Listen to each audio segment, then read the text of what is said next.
안녕하세요. 오늘은 어, 영원한 젊음이라는 아주 흥미로운 개념을 함께 탐구해 볼 텐데요.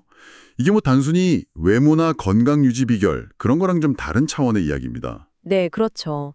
오늘 저희가 살펴볼 자료는 영원한 젊음의 비밀이라는 글에서 가져온 내용이고요. 음, 이번 탐구를 통해 이 자료가 말하는 영원한 젊음의 진짜 의미랄까요?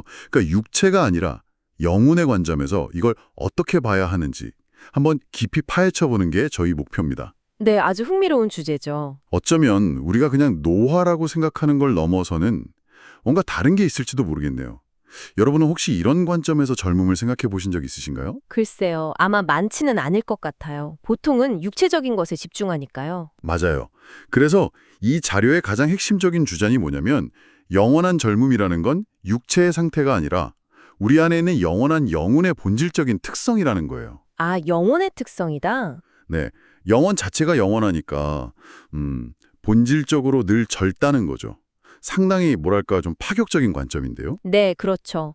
여기서 되게 흥미로운 지점이 이게 소위 우주의 법칙 그리고 원인이라는 개념으로 이어진다는 점입니다. 우주의 법칙과 원인요? 네, 자료에 따르면 우리가 이 물질 세상에서 생각하고 행동하는 모든 것이 일종의 원인이 되어서요. 그 결과로 다시 이곳 지구로 돌아오게 하거나, 그러니까 윤회죠. 아, 윤회. 네. 혹은 시간과 공간의 제약을 받지 않는 다른 차원, 여기서 이제 제4차원이라고 표현했는데 그런 곳에서의 영원한 삶으로 이어질 수도 있다고 합니다. 잠시만요. 그 제4차원이나 원인 같은 개념이 조금은 생소하게 들릴 수도 있을 것 같아요. 원인이라는 건 그러니까 우리가 하는 모든 행동이나 생각이 어떤 결과를 낳는다 이런 뜻으로 보면 될까요? 네, 맞습니다. 바로 그런 의미고요. 그리고 제4차원은 우리가 아는 3차원 공간과는 다른 어떤 영적인 영역? 그런 건가요? 네, 맞아요. 우리의 일반적인 시공간 개념을 초월한 그런 영적인 상태나 영역을 의미한다고 볼 수 있겠습니다. 여기서 중요한 건 우리가 어떤 원인을 만드느냐에 따라서 우리 영혼 안에 있는 그 영원한 젊음이라는 특성을 의식적으로 가꿀 수도 있고 혹은 반대로 방해할 수도 있다는 점이에요. 아하. 단순히 바라는 것만으로는 부족하다는 거죠. 아, 그렇군요. 그러니까 영원히 젊고 싶다 이렇게 생각만 하는 걸로는 안 되고 실제로 그런 상태를 만들어갈 수 있는 원인을 싱어야 한다. 이런 말씀이시네요. 네, 그렇죠. 행동이 필요하다는 거죠. 자료에서도 아카샤, 이게 원인의 세계라고 하는데 여기에 효과적인 원인을 만들려면 힘들고 장기적이며 부지런한 노력이 필요하다고 강조하거든요. 맞습니다. 꾸준함이 중요해요. 그러면서 육체나 감정체라고 하는 아스트랄체는 영원한 영혼이 잠시 사용하는 도구나 옷 같은 거다. 이런 비유도 하고요. 네, 그 비유가 이해를 돕죠. 그리고 그 노력을 하기 위한 중요한 어떤 전제 조건이 또 있어요. 전제 조건이요? 네.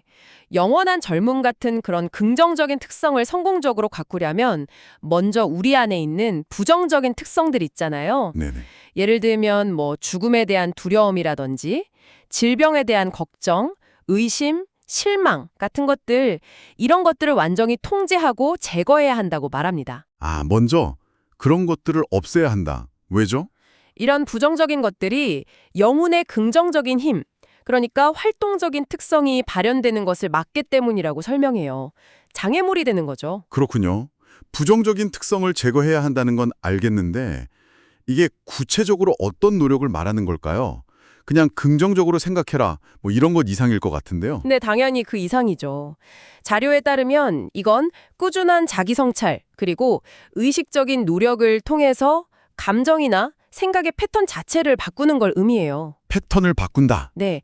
예를 들어 두려움이나 의심 같은 게 올라올 때 그걸 그냥 알아차리고 흘려보내는 연습을 한다거나 아니면 부정적인 상황에서도 평정심을 유지하려고 계속 노력하는 것. 이런 것들이 포함될 수 있겠죠? 쉽지 않겠네요. 그렇죠. 하지만 이 상태에 도달하면 비로소 진정한 삶의 기쁨이나 내면의 평화, 그리고 심지어 외적인 성공까지도 자연스럽게 따라오게 되고 고통이나 질병의 영향력에서도 벗어날 수 있다. 이렇게 설명합니다. 결국 내면의 정화가 먼저라는 거죠. 그렇군요.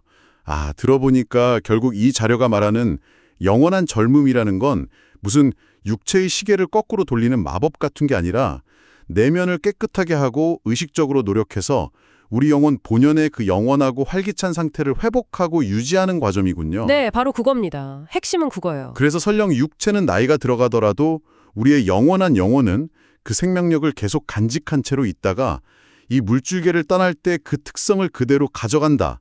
뭐 이런 의미로 해석할 수 있겠네요. 정확히 그렇습니다. 핵심은 외적인 보존이 아니라 내면의 영적 가꾸기에 있다는 것이죠.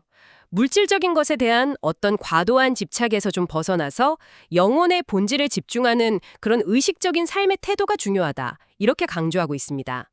이 관점은 확실히 노화나 젊음에 대한 우리의 일반적인 생각을 저기 내면으로, 영적인 차원으로 확 옮겨가게 만드는 것 같아요. 여러분께서는 이 영적인 젊음을 가꾼다는 아이디어가 어떻게 다가오시나요? 마지막으로 이런 질문을 한번 던져볼 수 있을 것 같습니다. 만약 우리의 생각과 행동 하나하나가 정말로 이 물질계를 넘어서까지 영향을 미치는 원인을 만든다면 여러분은 지금 바로 이 순간에 의식적으로든 아니면 무의식적으로든 젊음 또는 여러분이 진정으로 원하는 다른 영적인 특성들과 관련해서 어떤 원인들을 만들어가고 계실까요? 생각할 거리를 던져주시네요. 네, 한 번쯤 성찰해볼 만한 질문인 것 같습니다.